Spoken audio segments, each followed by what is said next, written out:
Perasaan saya sih waktu itu ya ada bingung ya, bingung, sedih, tapi ya marah.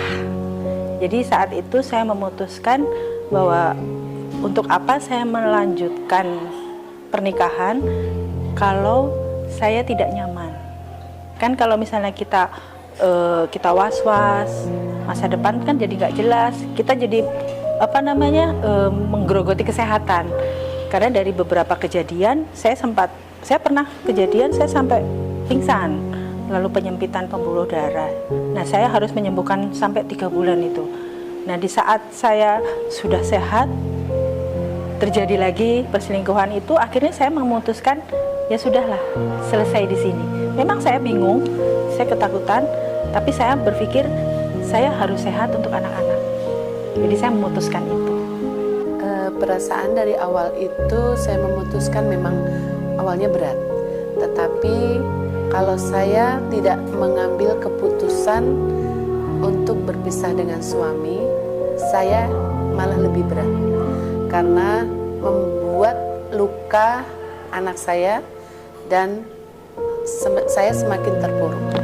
Pertamanya pasti sedih. Tapi apapun itu harus dihadapi, harus dilalui demi anak-anak.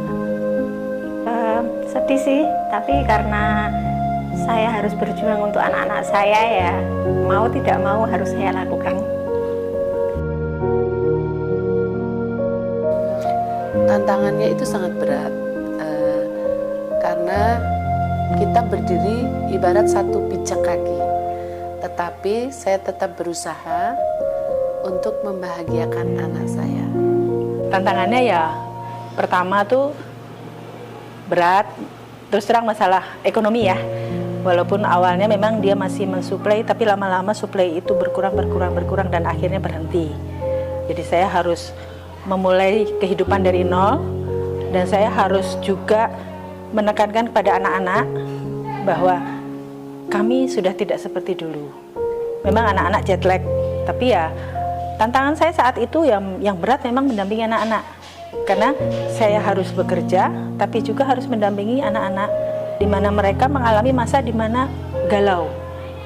Kalau si kakak itu galaunya di saat dia kelas 1 SMA mau naik kelas 2. Prestasinya turun, sampai saya harus ke psikolog pendampingan. Tapi puji Tuhan dia bisa menemukan jati dirinya. Saya selalu menekankan sama anak-anak, maafkan ayahmu supaya jalanmu ke depan itu lancar. Tantangan pertama sudah pasti ekonomi. Dari yang pertama dibiayai, lalu setelah itu saya harus cari sendiri, tidak hanya untuk saya tapi buat 3 anak saya. Tantangannya banyak sih Mbak, apalagi ketika saya kan cari nafkah sendiri, ngurusin anak juga sendiri. Tantangan terberat itu ketika anak saya sakit, itu Mbak paling sedih, paling susah. Kedepannya itu kepengen istilahnya punya usaha sendiri ya, karena buat apa, buat 3 anak ini berjuang lebih keras, nggak cengeng, harus kuat dan pegang sama Tuhan, karena Tuhan pasti kasih jalan kita untuk kekuatan. Kedepannya itu saya tetap bekerja keras, doa yang banyak. Saya juga membimbing anak saya untuk tekun untuk beriman, dalam arti untuk ke gereja, berdoa, juga untuk lingkungan. Dan saya tidak menutup untuk komunikasi dengan orang tuanya. Tetapi kalau untuk si orang tua, maksudnya yang laki-laki, untuk mengambil anak saya, itu tidak akan saya beri.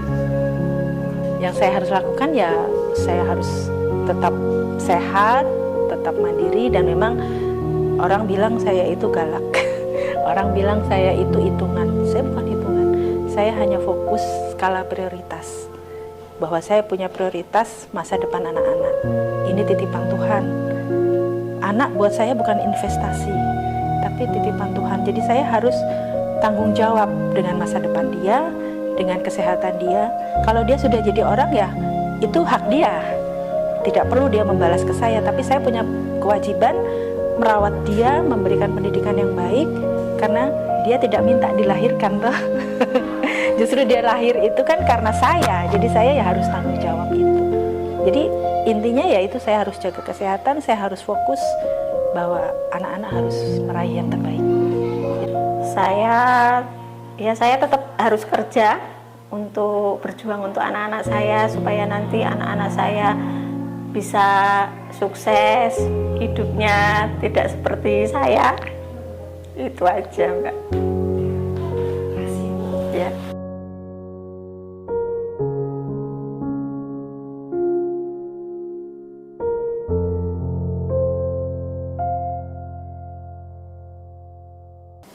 Kami komunitas Sri Kandi Yogyakarta